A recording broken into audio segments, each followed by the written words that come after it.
Shadows of the Sovereign by Irwin Montrose. Chapter 1. The Exchange.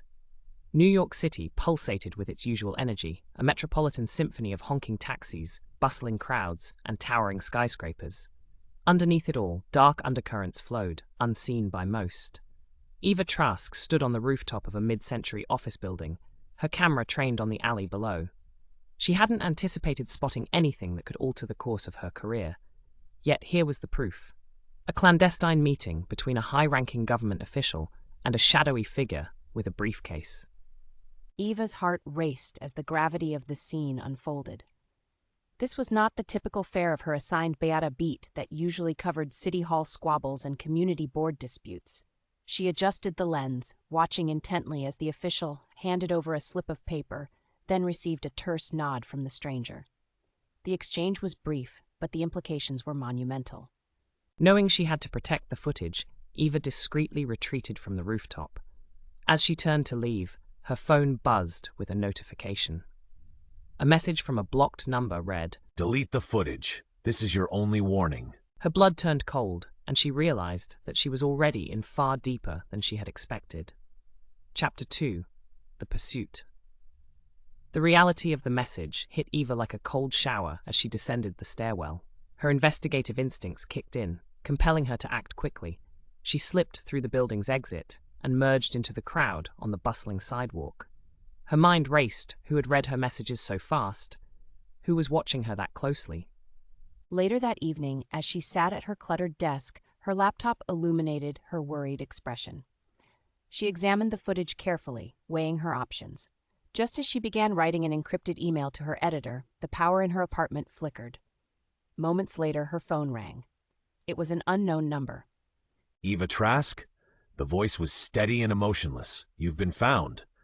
If you don't want this to end badly, you'll stop what you're doing." Eva's hand trembled as she hung up. She knew she needed help someone with expertise she lacked.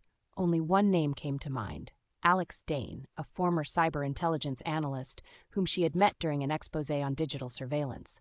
Their first meeting had left her with the impression of a man who knew how to navigate digital shadows. Chapter 3. Into the Shadows. Eva met Alex at a quiet, dimly lit coffee shop in the East Village. The wooden floors creaked slightly as she approached his table.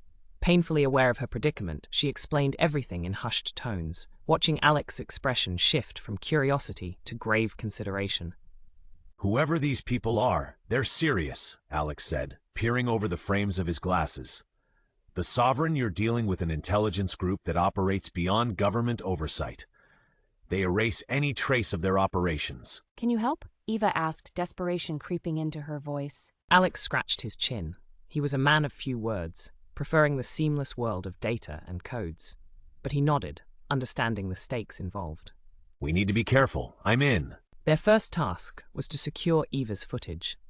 Alex led her to a cramped basement workspace that looked like something out of a hacker's paradise.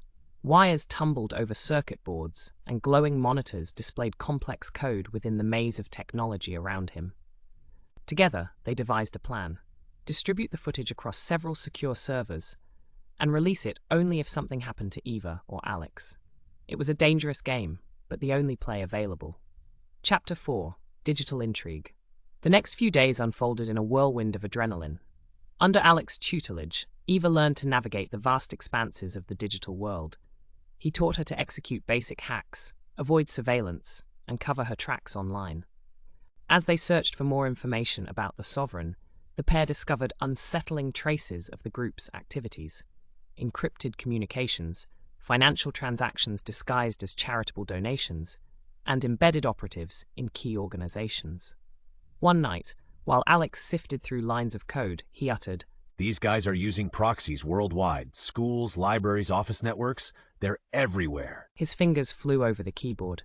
"We need leverage, something concrete." Realization dawned on Eva. The official from my footage, is there any evidence connecting him to these digital imprints? Alex's silence conveyed the intensity of his concentration as he cross-referenced networks, code-signing scripts that rattled his monitors as layer upon layer of digital intricacies unfolded. "There might be," he concluded, hope edging his voice. "It's a complicated weave, but there's a trail." Chapter 5. Unlikely Allies. Their solo fight against the Sovereign soon became overwhelming. Eva reached out to Max Rourke, an old journalism colleague who once ran an underground news site renowned for its controversial exposé. A trusted friend and seasoned journalist, Max met them in a dimly lit bar, its chipped wooden booths echoing conversations long forgotten. Max leaned back, his sharp eyes fixed on Eva's. "You're in deep water, Eva," he said, tapping the table. "But if this is about government corruption, it needs to get out there." As Alex briefed Max on their findings, Max scribbled notes furiously. Eva could see the spark of pursuit in Max's eyes, a reminder of the importance of their mission. "Let's expose them, Max, but remember, there are powerful people who will want to make an example out of you. Stay hidden, stay smart." With Max on board, they developed a plan to investigate and unravel the web of corruption that seemed too vast, too entrenched. But in doing so, they would draw the attention of operatives trained to operate in the abyss where political power met digital prowess. Chapter 6: The False Trail. Eva's investigations made headlines when, under Max's advisement, she released an initial report through an anonymous news platform. As predicted, the story ignited media frenzy, but it also spurred retaliation. Days later, Eva found herself accused of hacking a financial institution, a crime she did not commit. Perplexing evidence appeared suddenly and seamlessly, making her defense an exercise in futility. Her reputation was brutally tarnished overnight. Alex worked tirelessly, eyes bleary from endless coding, to dismantle the fabricated evidence, uncover the roots of manipulation, and find some semblance of truth within the mire of deceit. He hacked into secured networks and set off digital breadcrumbs to spin a false trail, one that led further from Eva and closer to the truth they sought. It soon became apparent that they had tapped into something deeply threatening. The Sovereign wasn't just a nefarious organization, it was a powerful entity with reach into the highest echelons of power. Chapter 7: Secrets and Snares.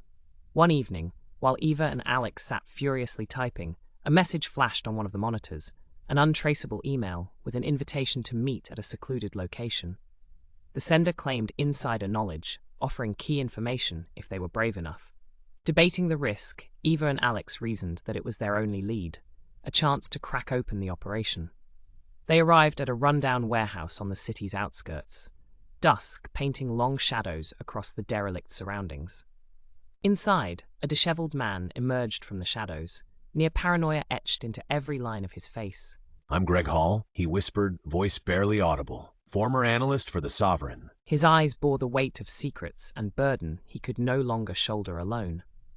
Greg revealed key operations and vulnerabilities within the Sovereign, a tip of the iceberg that Eva had captured with her camera. The informativeness of Greg's revelations aligned with their findings and filled critical gaps in their understanding. But even as revelations lent clarity, their revelations evoked danger, much like sending up a flare under watchful eyes. Chapter 8: The Chase. The meeting with Greg ignited an inevitable chase. Following Greg's disclosure, Eva and Alex became targets citywide, a cat-and-mouse pursuit orchestrated by operatives trained to silence threats. Traversing through the teeming streets of Manhattan, alleyways and subway tunnels served as their refuge. Whenever they paused, harried breaths testified to near captivities narrowly averted. Alex leveraged their situation to access surveillance networks, turning the city's omnipresent eyes into their allies, while Eva counted on her journalist instincts to stay ahead of danger.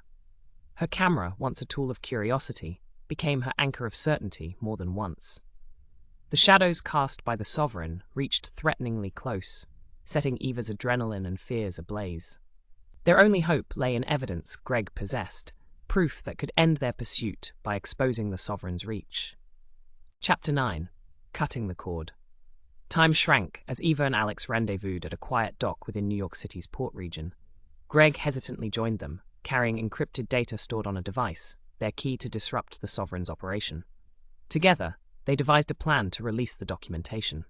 Their goal: broad, irrefutable exposure in media, politics, and public opinion. This operation, however, would need precise execution to prevent erasure or capture before publication. Amid the twilight hours, the operatives emerged, cornering them against the water as danger escalated to a fever pitch. Under moonlit duress, Alex initiated a final countdown to release the data, fingers steady amidst chaos. Eva's instincts sent her diving, reflexively saving Greg from capture as her diversion allowed Alex's countdown to succeed. The Sovereign's secrets surged into the world's view. Chapter 10. Revelations and Aftermath. The morning light revealed the extent of their endeavor. With the data broadcast globally, public outcry ensued, demanding information and accountability. Media outlets clamored for interviews, pressure mounting on officials ensnared within the corruption scandal. Though considerably strained, Eva, Alex, and Greg emerged from their nightmare, weary yet vindicated. The hunt against them dissipated as public focus shifted towards political ramifications. The storm of exposure dissolved the Sovereign's power and influence, rendering them vulnerable and stripped of their clandestine authority. As calmness soothed the Sovereign's ruin, Eva sat revisiting her recorded footage.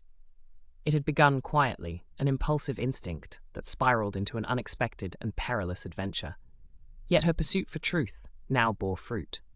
Eva's reflection acknowledged one certainty amidst an intricate tale.